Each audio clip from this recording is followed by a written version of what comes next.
Star IQ में आप सभी का बहुत बहुत स्वागत है। आज है 4 फरवरी और 4 फरवरी 2021 के हरियाणा करंट अफेयर इस वीडियो में हम लोग पढ़ने वाले हैं। स्टार आईक्यू पे अगर आप पहली बार आए हैं तो इस चैनल को सब्सक्राइब जरूर कर लीजिएगा, अपने दोस्तों तक शेयर भी कीजिएगा।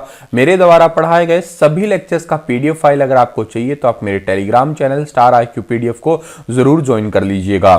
कल आपसे सवाल पूछा था मैंने, उसका सही जवाब क्या होगा कि कितने साल की उम्र के बाद में हमें टैक्स स्लैब में जो है छूट मिली है, तो उसका सही आंसर था 75। ठीक है ना, तो ये याद कर लीजिएगा आप लोग। बढ़ते हैं आगे हम लोग, और आज का पहला क्वेश्चन क्या होगा, गुरुग्राम या गुड़गांव की तर्ज पर हरियाणा के किस जिले में एप्लीकेशन आधारित प्लेटफॉर्म तैयार किया जाएगा। इस गुड़गांव का नाम बदलकर, अब ये नाम मैंने इसलिए लिखा था कि आप लोगों को एक क्वेश्चन याद करवा दूं, ये गुड़गांव का नाम बदल के 2016 के अंदर जो है ना वो क्या कर दिया गया जी, गुरुग्राम कर दिया गया। वैसे तो आपको याद ही होगा, लेकिन जब तक आपका पेपर पास नहीं होता तो जो इंपॉर्टेंट चीजें होती है उनको बार बार रिपीट करते रहिएगा आप लोग। दूसरी बात है 2016 में ही मेवात था एक क्षेत्र, और मेवात का नाम बदल के क्या किया गया था जी, नूह किया गया था।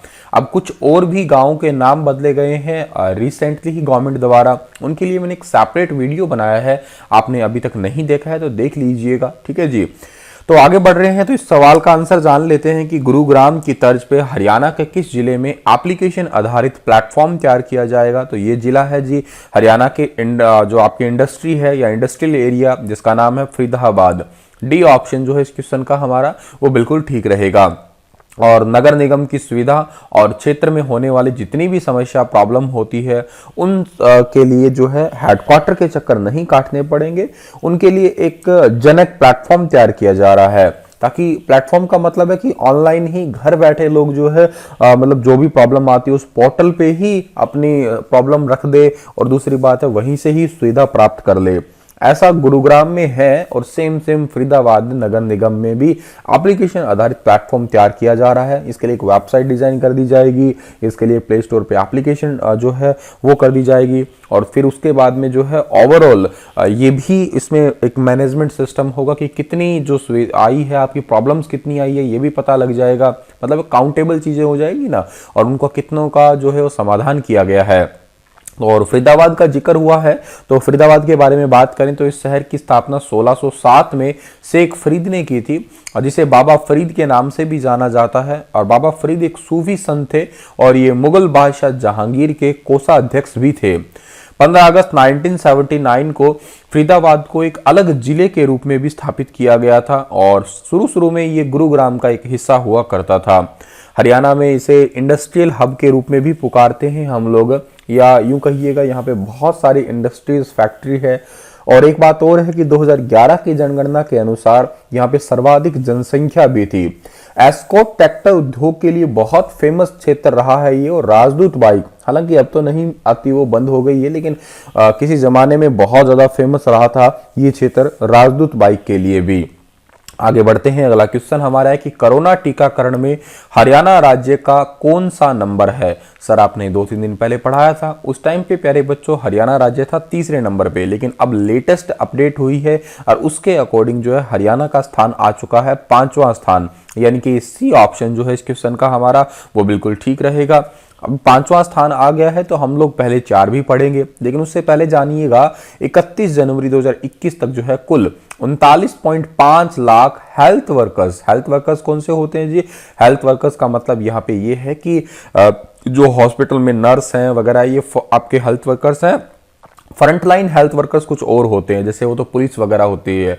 और इसका लक्ष्य कितना रखा था, लक्ष्य तो रखा था आपका 42.7% है। ठीक है, जो लक्ष्य के 42.7% है। दरअसल 31 जनवरी तक सभी 92.6 लाख हेल्थ वर्कर्स को, और जबकि फरवरी के अंत तक सभी 3 करोड़ हेल्थ फ्रंटलाइन वर्कर्स को टीके लगाने का जो है वो लक्ष्य है हरियाणा सरकार का। इसमें नंबर 1 कौन है जी, नंबर 1 इसमें मध्य प्रदेश है, जहां 69.4% हेल्थ वर्कर्स को टीके लग चुके हैं। दूसरे नंबर पे तेलंगाना है जी, तीसरे नंबर पे राजस्थान है जी। उसके बाद में जो आपके धीमी रफ्तार वाले राज्य बने हुए हैं वो कौन से हैं जी, तो धीमी रफ्तार वाले जो है ना वो है दिल्ली है, छत्तीसगढ़ है, पंजाब है और महाराष्ट्र है। अभी तक सिर्फ 8 राज्य ही ऐसे हैं जहां ज्यादा हेल्थ वर्कर्स को टीके लगाए जा चुके हैं, ठीक है। और दूसरी ओर 8 राज्य ऐसे भी हैं जहां 20% हेल्थ वर्कर्स को भी टीके नहीं लगाए गए हैं। छोटे राज्यों की बात की जाए तो उनमें त्रिपुरा और मिजोरम बहुत आगे है। बाकी 20% या इससे कम टीके लगने वालों में से मणिपुर है, पुडुचेरी है, मेघालय है, नागालैंड है, चंडीगढ़ है, ये बहुत ही पीछे चल रहे हैं। आप देख लीजिएगा 9.5% के आसपास है, 12% है, 13.5% है, 18-18.5% है, 20% है। तो इनमें बहुत ही कम जो है यूं कहिएगा टीकाकरण या वैक्सीनेशन का काम सबसे धीमा चल रहा है यहाँ पे। हरियाणा के किस जिले में किडनी प्रत्यारोपण शुरू किया जाएगा? अब ऐसा मत समझना कि लोगों की किडनियां निकाल निकाल के हम बेचने वाले हैं। मतलब ये किडनी ट्रांसप्लांट सेटअप जो है वो हरियाणा के अंदर लगाया जाएगा और ये हरियाणा के रोहतक में लगाया जाएगा जी। अच्छा सर, इसकी घोषणा किसने की है? हमारे मुख्यमंत्री जी के सुशासन सहयोगी परियोजना निदेशक है जिनका नाम है डॉक्टर राकेश गुप्ता, ठीक है। राकेश गुप्ता जी ने जो है इसकी घोषणा की है और इसकी शुरुआत होने से हरियाणा प्रदेश के जितने भी मरीज हैं उनको लाभ मिलेगा। उन्हें दूसरे राज्यों के अंदर नहीं जाना पड़ेगा किडनी ट्रांसप्लांट के लिए। और ये कहां पे जो है सेटअप लगाया जाएगा? रोहतक पीजीआई में। इसकी स्थापना 1960 में हुई है। वीसी का नाम प्रोफेसर ओपी कालरा है, याद रखिएगा। रोहतक की बात करते हैं तो ये चारों तरफ से घिरा हुआ है। रोहतक और चरखी दादरी दो ही ऐसे जिले हैं जिनकी सीमा किसी से नहीं लगती है। इसके उत्तर में तो जींद है, पूर्व में सोनीपत है, पश्चिम में भिवानी है, दक्षिण में झज्जर है, उत्तर पश्चिम में हिसार और दक्षिण पश्चिम में बहादुरगढ़ का नाम आता है जी। रोहतक को किसी जमाने में रोहतासगढ़ कहते थे, ठीक है। 1140 में यहाँ पे एक दीनी मस्जिद बनी थी। खोखरा कोट का जो टीला था वहां की खुदाई हुई तो पता लगा वहां पे बौद्ध मूर्तियों के अवशेष भी मिले हैं। इसे हरियाणा का एजुकेशन हब के नाम से भी पुकारा जाता है, याद रखिएगा आप लोग। और हरियाणा की फिल्म सिटी भी रोहतक ही कहलाती है, ये चीज भी आप लोग याद कर सकते हैं, ठीक है जी। और एक बात और याद रख सकते हैं आप लोग, रणदीप हुड्डा का संबंध हरियाणा के किस जिले से है? तो भी आंसर रोहतक ही आएगा। आगे बढ़ते हैं हम लोग। तो हाल ही में राष्ट्रीय स्तरीय रोलर बास्केटबॉल चैंपियनशिप में हरियाणा को कौन सा पदक मिला है? राष्ट्रीय स्तरीय रोलर बास्केटबॉल चैंपियनशिप में हरियाणा को जो है ना वो कौन सा पदक मिला है जी? हरियाणा को गोल्ड भी मिला है, हरियाणा को जो है सिल्वर भी मिला है, हरियाणा को तो ब्रॉन्ज भी मिला है। तो ये डी ऑप्शन जो है वो ही ठीक रहेगा, कांस्य, स्वर्ण और सिल्वर मेडल। अब सर ये सारे कैसे मिल गए हरियाणा को? तो वो देखिएगा आप लोग। मदर प्राइड स्कूल के संयोजक से चल रही थी राष्ट्रीय स्तरीय रोलर बास्केटबॉल प्रतियोगिता और इसमें जो है हरियाणा रोलर बास्केटबॉल टीम की तरफ से जो है हिस्सा लिया गया था अकेडमियों ने। अब क्या था, अंडर 19 आयु वर्ग के ऊपर के लड़कों व लड़कियों ने तो गोल्ड जीत लिया। अंडर 14 जो है उसमें भी गोल्ड मिला है। अंडर 19 में लड़कों ने कांस्य पदक भी जीता है। अंडर 11 में जो है ना वो सिल्वर मेडल हासिल किया है। तो एक प्रकार से यूं कहिएगा सारे ही प्रकार के मेडल जो है हरियाणा ने झटक लिए भाई। आयुष्मान योजना में हरियाणा का कौन सा कॉलेज राज्य में प्रथम स्थान पर रहा है? आयुष्मान योजना में हरियाणा के अंदर जो है ये कल्पना चावला मेडिकल कॉलेज ये प्रथम पे रहा है, यानी कि सी ऑप्शन जो है इस क्वेश्चन का हमारा वो बिल्कुल ठीक रहेगा। आयुष्मान योजना आप सभी को पता है कि गरीब है या जो वंचित वर्ग है उनके लिए एक फ्री में चलाई गई एक मेडिकल योजना है, जिसमें कल्पना चावला राजकीय मेडिकल कॉलेज जो है वो पूरे हरियाणा में नंबर 1 पे रहा है। सरकारी अस्पतालों की लिस्ट में देखा जाए तो जिले के नागरिक अस्पताल ने जो है सराहनीय काम किया है और दूसरा पुरस्कार हासिल किया है। जिला कौन सा जी? करनाल जिले के अंदर वाले ने ही, ठीक है। और ये आप सभी को पता ही है कि 5 लाख रुपए तक का इलाज जो है सरकार की तरफ से जो है इसमें मिलता है, ये भी इंपॉर्टेंट है। नागरिक अस्पताल के डॉक्टर गुलशन राय, कल्पना चावला राजकीय मेडिकल कॉलेज के डॉक्टर पीयूष तथा जिला सूचना प्रबंधन इंजीनियर हितेश कपूर को जो है ना सम्मानित किया गया है इस के लिए। अब कहोगे सर जी इसमें पहले नंबर पे और दूसरे नंबर पे आने का मतलब क्या है? तो इसका मतलब है कि जितने भी यहाँ आसपास के लोग हैं, जितने भी यहाँ पे केसेस आए हैं, पेशेंट आए हैं, उनका जो है 100% इलाज करने का प्रयास किया गया है। इस वजह से जो है ना वो नंबर 1 पे इसका जो है वो टैग दिया गया है। ये भी याद रखिएगा आप लोग। यहाँ पे एक बात और याद रखिएगा आप लोग कि अब तक 1,15,000 परिवारों के 1,185 कार्ड बने हैं, जो कि प्रदेश में सर्वाधिक है। और जिन परिवारों को लाभ मिला है उनको 23,85,00,000 रुपए के निःशुल्क इलाज खर्च का लाभ दिया जा चुका है। और प्रधानमंत्री की फ्लैगशिप योजना सितंबर 2018 में देश भर में लागू हुई थी, जो कि विश्व की सबसे बड़ी स्वास्थ्य योजना है। ये बहुत बहुत इंपॉर्टेंट है, याद कर लेना आप लोग जी। और करनाल के इस कल्पना चावला मेडिकल कॉलेज की स्थापना 2017 में हुई थी। हरियाणा और पंजाब सहित अन्य राज्यों में कब तक 150 प्राइवेट ट्रेनें चलाने का लक्ष्य रखा गया है? हरियाणा और पंजाब सहित अन्य राज्यों के अंदर जो है ना 2024 तक 150 प्राइवेट ट्रेनें चलाने का लक्ष्य रखा गया है 2024 तक, यानी कि सी ऑप्शन जो है इस क्वेश्चन का हमारा बिल्कुल ठीक रहेगा।